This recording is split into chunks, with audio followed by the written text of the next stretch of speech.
Viewers, मैं हूँ Alina and welcome to it's our cuisine. आज मैं बना रही हूँ कलरफुल जर्दा। इसको हम मतंजन भी कहते हैं। इसको बनाने के लिए आपको चाहिए 2 टेबलस्पून बारीक कटे हुए बादाम, 2 टेबलस्पून बारीक कटा हुआ नारियल, 2 टेबलस्पून ग्रीन मुरब्बा, 2 टेबलस्पून रेड मुरब्बा, 1.5 कप चीनी, 10 से 12 अदद रसगुल्ले, 1/4 teaspoon green food colour, 1/4 teaspoon yellow food colour, 1/4 teaspoon red food colour, 6 से 7 अदद इलायची, हाफ कप दूध और 1/4 कप ऑयल, 1 टेबलस्पून किशमिश, आधा किलो उबले हुए बासमती चावल। एक मैंने कढ़ाई ली है, उसमें मैंने ऑयल डाल दिया। ऑयल जैसे ही थोड़ा सा गर्म होगा तो उसमें इलायची ऐड कर देनी है। आपने इसमें डालनी है तो थोड़ी सी खोल कर डालें। थोड़ी देर बाद आप जब इसको भूनेंगे तो खुशबू आना स्टार्ट हो जाएगी। ये करने के बाद हमने इसमें डाल देना है चीनी और दूध। दूध मैंने डाल दिया है, साथ ही इसमें चीनी ऐड कर देनी है।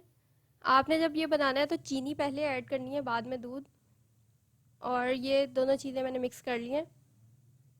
थोड़ी देर के लिए इसको पकने देंगे जब तक कि चीनी पिघल ना जाए और इनका शीरा ना बन जाए। ये जो मैंने बासमती चावल बॉईल किए थे उनको मैंने फुल बॉईल नहीं किया था, उसमें थोड़ी सी अभी कसर बाकी थी, तो मैंने उनको छान लिया था और ताज़े पानी से उनको धो के साइड पे कर दिया था। थोड़ी देर बाद वो खुश्क हो गए थे और ये इसमें मैंने ऐड कर दिए।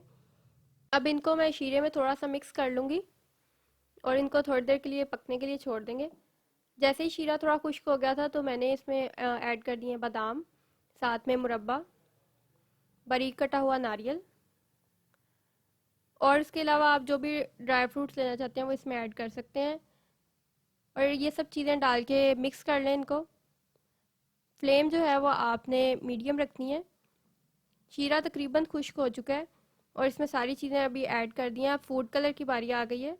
फूड कलर मैं ऐसे ही डायरेक्ट ही डाल दूँगी, पानी में मैंने इसको मिक्स करके नहीं डाल रही, क्योंकि अक्सर लोगों का मैंने देखा है कि उनके कलर्स मिक्स हो जाते हैं। तो अगर आप इस तरीके से डालेंगे तो कलर्स आपके बिल्कुल भी कभी भी मिक्स नहीं होंगे। ये डाल के 5 से 10 मिनट के लिए दम पर लगा देंगे। चावलों को मिक्स करके इसमें रसगुल्ले ऐड कर लूँगी। उम्मीद है आपको मेरी आज की ये रेसिपी भी बहुत पसंद आई होगी।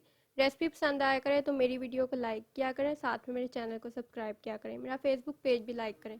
Thanks for watching my video. Allah हाफ़िज़।